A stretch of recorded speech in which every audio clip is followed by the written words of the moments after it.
pagbubukas ng ating gawain. Hiniling ko po si Pastor sa lahat na siya. Hallelujah! Let us worship the name of the Lord one more time.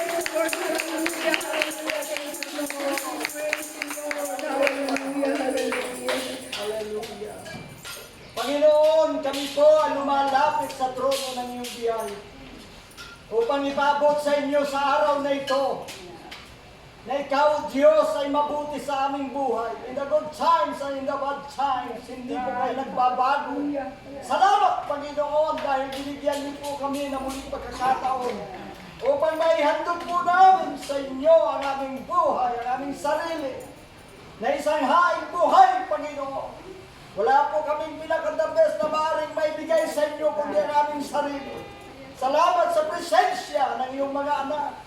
Narito po kami, sama-sama po kami, Panginoon, upang ikaw ay aming purihin at sambahin sa Espiritu at katotohanan.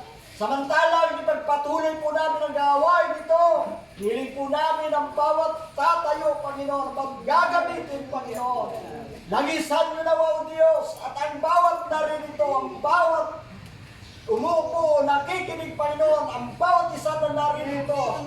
Lord, nawa kami magkaisa, Panginoon, sapagkat sa pamamagitan ng pagkakaisa, meron pong kapangyarihan.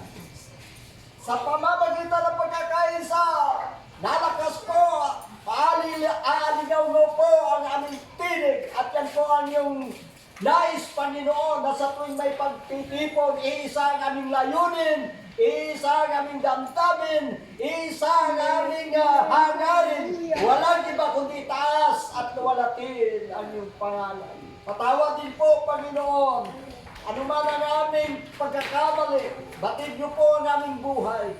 Kaya kami po ay humihingi ng kapatawaran dahil wala na po sino man makapagpapatawad sa amin maliban sa iyo. Patawad po. Salamat sa iyong pagpapatawad. In Jesus' name.